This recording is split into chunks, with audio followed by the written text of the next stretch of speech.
Hi friends.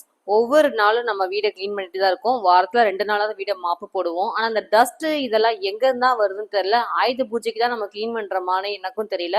அடிக்கடி clean பண்ணிட்டு தான் இருக்கும். ஆனால் அந்த ஒட்டுற டஸ்ட் எல்லாம் எங்கெங்கேயோ கிடக்குது. அதெல்லாம் மொத்தமாக க்ளீன் பண்ணுறது பார்த்தீங்கன்னா அந்த ஆயுத பூஜைக்கு தான் உட்காந்து செய்கிறோம். அதை எல்லாமே ஒரு பக்கம் செஞ்சு முடிச்சுட்டா அதுக்கப்புறம் வண்டியை வேற கழுவி அதை வேற தொடச்சி அதுக்கு பொட்டு வச்சு பூ வச்சு அவங்கள ரெடி பண்ணி சாமி கும்பிடணும். இது எல்லாத்தையும் கம்ப்ளீட் பண்ணதுக்கப்புறம் சாமி ரூமில் போய் எல்லாத்தையும் ரெடி பண்ணி வச்சுட்டேன். ஏன்னா ஆயுத பூஜைக்கு பொரி பழம் எல்லாமே வச்சு நம்ம சாமி கும்பிடணும். நான் இன்னைக்கு கடலைப்பருப்புல தான் சுண்டல் பண்ணியிருந்தேன்.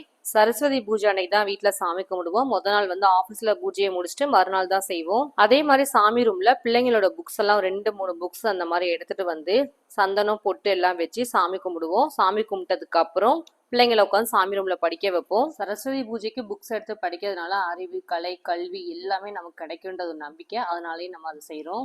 சின்ன வயசுல எங்க அப்பா அம்மா என்ன சொல்லி கொடுத்தாங்களோ அதை தான் என்னோட பிள்ளைங்களுக்கும். சாமி கும்பிட்ட உடனே 10 நிமிஷமாவது அந்த சாமி ரூம்ல இருக்கிற புக்ஸ் எடுத்து படிக்கணும். இந்த மாதிரி பாரம்பரிய முறையில ஒவ்வொரு வருஷம் நாங்க செஞ்சுதான் நாங்க வளர்ந்தோம். அதை தான் என்னோட பிள்ளைங்களும் ஃபாலோ பண்ணிட்டு இருக்காங்க. எல்லாரும் இந்த மாதிரி முறையில செய்வாங்களான்னு தெரியாது. நான் சின்ன வயசுல எங்க அம்மா அப்பா எனக்கு என்ன சொல்லி கொடுத்தாங்களோ அதை என் பிள்ளைங்களுக்கு நான் சொல்லி கொடுக்குறேன். Substances are absorbed into the blood is called absorption. The simple absorption of food substances are transported to the different parts of the body. என்ன மாதிரி நீங்களும் உங்க பிள்ளைங்களை உட்கார வச்சு படிக்க சொல்வீங்களா? அப்ப கண்டிப்பா கமெண்ட்ல ரிப்ளை பண்ணிடுங்க.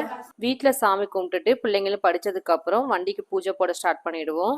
எலுமிச்சை பழத்துல டிஸ்டி சுத்திட்டு 2 வீலுக்கு அடியில எலுமிச்சை பழம் வச்சுட்டு தனித்தனியா அவங்கவுங்க வெஹிக்கிளை எடுத்துட்டு ஒரு தெரு மட்டும் சுத்திட்டு அப்படியே ரவுண்டு போயிட்டு வந்துருவோம்.